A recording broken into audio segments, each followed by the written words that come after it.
Selamat pagi Bukle dan teman-teman sekalian. Kami dari kelompok 1 akan mempresentasikan tentang keputusan struktur modal. Nah, anggota kelompok kami yaitu yang pertama ada saya, Giovanni Medianton, NIM 078. Yang kedua ada Francisca Ayu Puspitasari, NIM 067. Yang ketiga ada Nicholas Jimmy Priangga, NIM 071. Yang keempat ada Jason Albert, NIM 052. Yang kelima ada Ananias Maestus, NIM 090. Dan yang terakhir Franciscus Aditya, NIM 051. Selanjutnya kita akan membahas tentang leverage. Leverage adalah suatu tingkat kemampuan perusahaan dalam rangka menggunakan aktiva dan beban tetap untuk mewujudkan tujuan perusahaan untuk memaksimalkan kekayaan dari perusahaan tersebut. Nah, jadi perusahaan yang memiliki biaya operasi atau biaya modal tetap, maka perusahaan tersebut akan menggunakan leverage. Nah, penggunaan leverage ini dapat menimbulkan beban dan risiko bagi sebuah perusahaan, apalagi jika keadaan perusahaan tersebut sedang memburuk. Selanjutnya kita akan membahas jenis-jenis leverage. Jenis-jenis leverage terdiri dari dua jenis, yaitu leverage operasi dan leverage keuangan atau finansial. Leverage operasi adalah pengaruh biaya tetap operasional terhadap kemampuan perusahaan untuk menutup biaya tersebut. Dengan kata lain, pengaruh perubahan volume penjualan atau Q terhadap laba dan bunga sebelum pajak atau EBIT. Nah, jadi besar kecil leverage operasi itu dapat dihitung dengan menggunakan degree of operating leverage yang akan dirumuskan sebagai berikut. Nah, jadi degree of leverage operating itu dirumuskan seperti persentase perubahan laba EBIT dibagi dengan persentase perubahan penjualan. Nah, leverage operasi ini timbul sebagai suatu akibat adanya beban-beban yang dapat ditanggung oleh sebuah perusahaan. Nah, jadi perusahaan yang memiliki biaya tetap atau biaya modal, maka perusahaan tersebut akan menggunakan leverage. Dengan menggunakan operating leverage, perusahaan mengharapkan bahwa ada perubahan penjualan yang mengakibatkan perubahan laba sebelum bunga dan pajak ke arah yang lebih besar. Analisis leverage operasi dimaksudkan untuk mengetahui seberapa peka laba operasi terhadap hasil penjualan dan beberapa penjualan minimal yang harus diperoleh agar sebuah perusahaan tidak menderita kerugian. Untuk selanjutnya kita akan membahas tentang leverage keuangan atau financial leverage. Kebijakan perusahaan dalam mendapatkan modal pinjaman dari luar itu ditinjau dari bidang manajemen keuangan. Nah, hal itu merupakan penerapan dari financial leverage. Financial leverage adalah suatu kondisi di mana perusahaan membiayai kegiatannya dengan menggunakan modal pinjaman serta menanggung suatu beban tetap yang bertujuan untuk meningkatkan laba per lembar saham. Financial leverage timbul karena adanya kewajiban-kewajiban finansial yang sifatnya tetap atau fixed financial charge yang harus dikeluarkan oleh suatu perusahaan. Kebijakan-kebijakan finansial tetap ini tidaklah berubah seiring perubahan EBIT. Nah, untuk penghitungan financial leverage ini dapat dihitung dengan menggunakan degree of financial leverage. Rumusnya adalah sebagai berikut. Degree of financial leverage sama dengan persentase perubahan earning per share dibagi dengan persentase perubahan EBIT atau earning before interest and tax. Nah, degree of financial leverage ini menunjukkan seberapa jauh perubahan earning per share karena perubahan tertentu dari suatu earning before interest and tax atau EBIT. Makin besar DFL atau degree of financial leverage, maka makin besar pula risiko finansial perusahaan tersebut. Dengan perusahaan mempunyai degree of financial leverage yang tinggi, maka perusahaan tersebut mempunyai utang dalam proporsi yang lebih besar. Pendekatan EBIT/EPS. Konsep leverage memberikan semacam pendahuluan terhadap efek utang, terhadap keuntungan dan risiko. Utang yang tinggi menaikkan keuntungan yang diharapkan, tetapi juga menaikkan risiko. Di sini, kami akan menjelaskan tentang pendekatan EBIT/EPS untuk menentukan utang yang optimal. Cara menghitung EBIT break-even, di mana alternatif saham baru akan menghasilkan EPS yang sama dengan alternatif utang. Berikut rumus yang digunakan.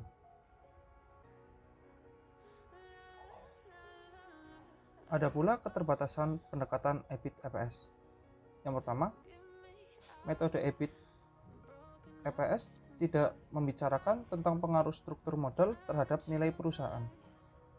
Yang kedua, pendekatan EBIT tidak memperhitungkan biaya utang yang bersifat implisit. Rasio coverage.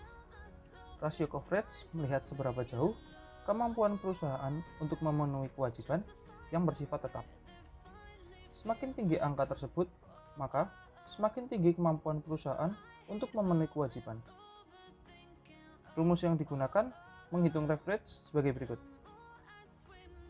Selanjutnya, terdapat debt service coverage atau cicilan pembayaran utang. Berikut merupakan rumus yang digunakan. Cicilan pembayaran utang atau debt service coverage mempunyai kewajiban yang sama dengan bunga utang. Cicilan utang disesuaikan karena cicilan utang tidak dapat digunakan sebagai pengurang pajak. Lalu ada fixed charge coverage. Berikut rumus yang digunakan. Beban tetap leasing atau fixed charge coverage mempunyai kewajiban yang sama dengan beban tetap utang.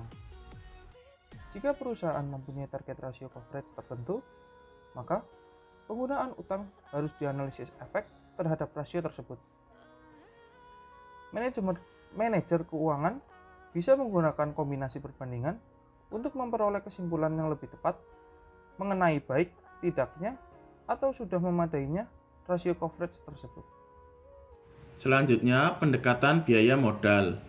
Pendekatan EBIT, EPS mempunyai kelemahan karena tidak memfokuskan pada nilai perusahaan. Manajer keuangan bisa menggunakan pendekatan biaya modal untuk menghitung struktur modal yang optimal, yaitu yang bisa memaksimumkan nilai perusahaan. Lalu di sini ada rumusnya. Yang pertama yaitu KD sama dengan KD dikali buka kurung 1 dikurangi pajak.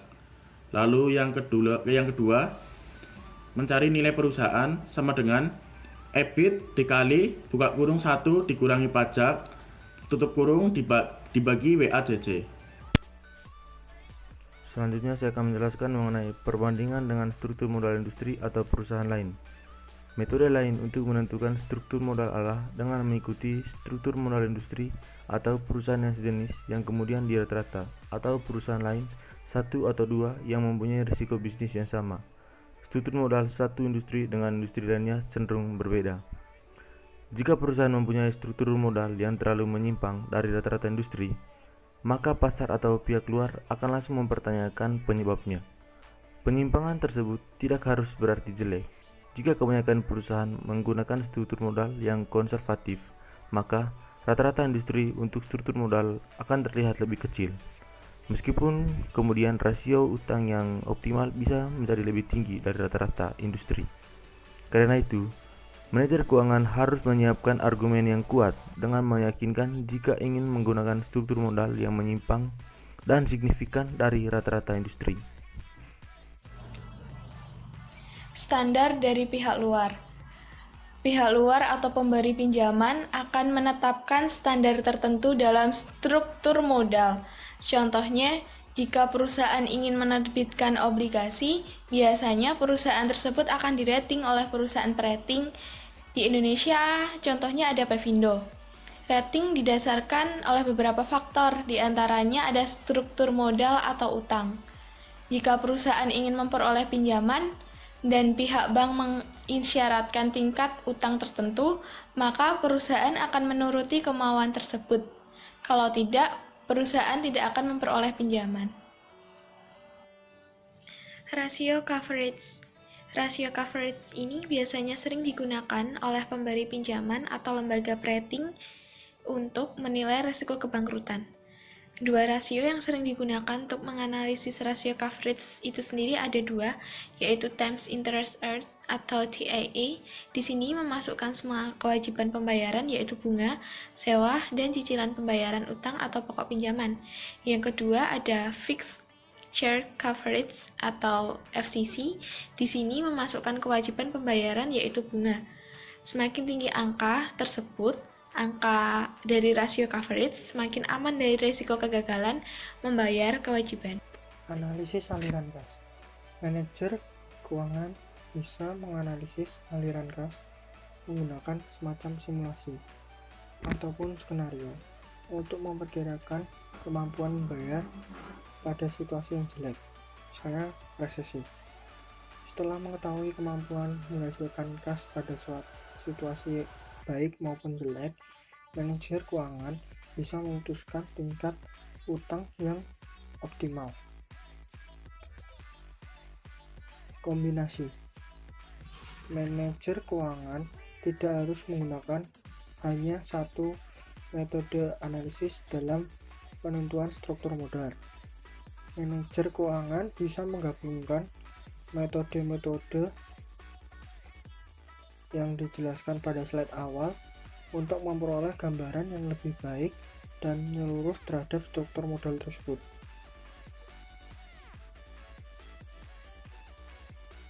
Selanjutnya, pertimbangan lainnya. Ada beberapa faktor yang dapat dipertimbangkan dalam menentukan struktur modal, yaitu yang pertama, stabilitas penjualan.